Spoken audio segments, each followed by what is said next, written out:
Hello, welcome again to our reading of Acts of the Apostles. We're up to beginning of chapter 9, the conversion of Paul. There are in fact three different accounts of this in Acts. There's one in Acts 22 and 26. They're not unfortunately consistent with each other, especially Acts 22. But they're interesting to compare them.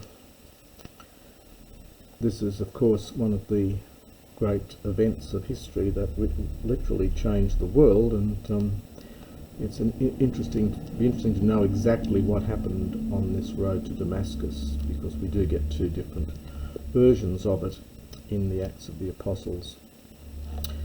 Anyway, so it begins, Hodes Saulos etipneon apeles kai phonu estus methetas tu kuriou. And Saul, still empneon, is breathing, still breathing, and it's taking a genitive here, which is sort of partitive genitive, I suppose. Still breathing threat and murder. So we'd say he breathed murderous threats. The idea of breathing anger is an Old Testament idea. It occurs in Psalms 18:15, and it's there's another reference in the Septuagint where this verb takes a genitive, so this is probably why we're getting one here. So Saul still breathing threats, murderous threats towards the disciples of the Lord. Proselthon, having gone to the chief priest, this is the aorist participle here, having gone to the chief priest, this is from Itaamai. He asked from him letters for the synagogues in Damascus, so that Hoppos, now Luke likes using Hoppos rather than Hina. Hina is more common in biblical Greek, but Hoppos is a good classical equivalent, and Luke seems to like to prefer that one. So that if he might find, aorist subjunctive from heurisco, tinas, anyone, being of the hodu, of the way. This appears to be an early term for Christianity and for Christians, those being of the way. The hodos is possibly the way of truth, maybe a shortened form. It may also correspond to the Hebrew halakha, the rule of life, the way of life, but you'll get this several times in the New Testament, belonging to the way. Both men and women, good use of tep kai there, having been bound, anage, he might lead them into Jerusalem.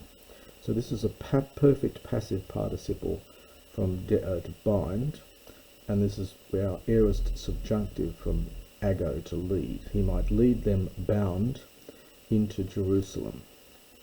Endeto poroesthai. Now we get en to plus the articular infinitive here, so it's while. So while he was going, it came to pass that he, engizdain is to draw near to, te Damasco, to Damascus. So it's a feminine noun because it's a place name. Even though it ends in os, it's a feminine noun because it's connected with the earth. So he drew near to Damascus, exaifnes, and suddenly a phos ektu uranu, a light from heaven, peri astrapsen. This is from peri astrapto, which is a late verb. It occurs in Galen. It's in only once in the Septuagint and a couple of times in Acts. So it means to shine around. So a light from heaven shone around him, and having fallen, peson is the aorist participle from pipto. So the verb there, peson, is coming from pipto. This is a reduplicated present, essentially. What's what the PI is at the beginning, and there's the stem of the verb put there, and in the aorist it just becomes epeson. So the put root turns into pes in the aorist, and then we just take off the augment and get the aorist stem to form the participle. So pipto, to fall, and having fallen on the ground, he heard a voice saying to him, Saul, Saul, ti me diokes, why do you persecute me? Now it's a little bit of funny grammar here. So he heard a voice saying to him. So we're getting akuo plus the accusative here. Oddly enough, a bit later on we're going to get akuo again with the phone, but this time it's taking the genitive. Some have tried to claim that in verse 7 the meaning is Paul's voice, and hence it's in the genitive, and normally in good Greek it's akuo takes an accusative of an object, hearing something, and it takes a genitive of a person. So here it may have the sense in verse 7 of hearing Paul's voice but seeing nothing, because in chapter 22 later on he says that they didn't hear anything. So they may only have heard Paul's voice, but they saw nothing. Anyway, coming back to here, so having fallen on the ground, he heard a voice saying to him, Saul, Saul, why do you persecute me?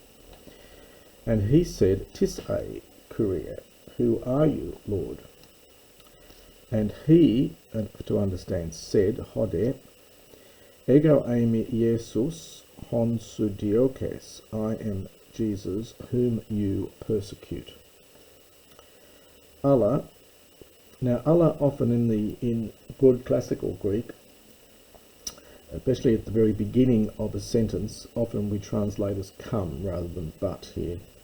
So it's come, anastathi, imperative from anas and histemi, stand up, kai es elthe, enter in, elth from aelthon, aorist from erchomai, enter into the city, and this is impersonal. It will be spoken. So this is a future passive, and it's impersonal. It will be told to you. It will be spoken to you. Hoti, whatsoever thing. Day, it is necessary. Takes accusative and infinitive for you to do. And the men, those sud adjuvantes, those travelling with him. Haste kesan. Now this is a pluperfect from histemi. Literally they had stood. So it's often translated as they just were in a state of standing there, so they remained fixed. Hearing the voice, and again people think that might be just the voice of Paul and nobody else, but seeing nothing. So it's been suggested that Paul is having some kind of medical episode here, that he may in fact be epileptic. He may have had some, he may have been suffering from epilepsy, and he's had some sort of fit here,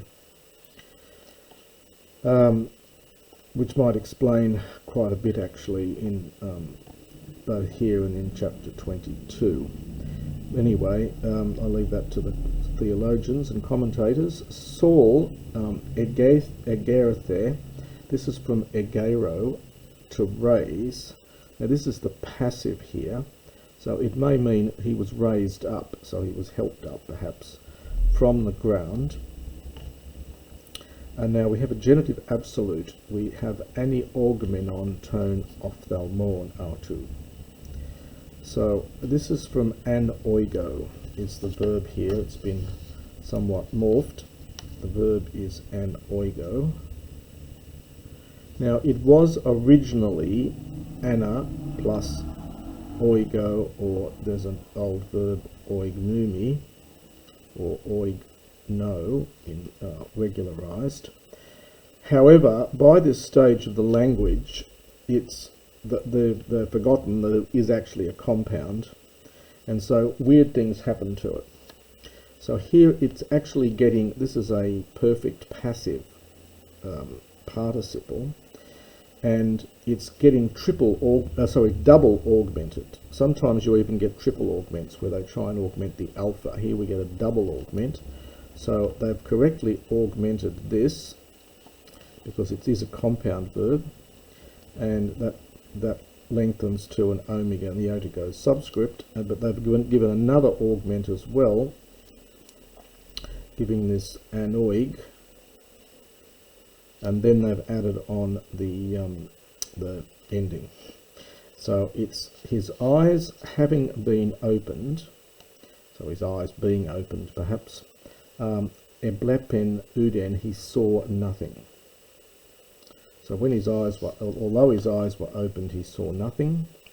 Ker agoruntos, now this is from, it doesn't occur very often in the New Testament, it's only here and once elsewhere, but it does occur in the Septuagint. It's from ker, a hand, and ago, to lead. So being led by the hand, so leading him by the hand, they brought him into Damascus. And he was 3 days, me blepon, not seeing.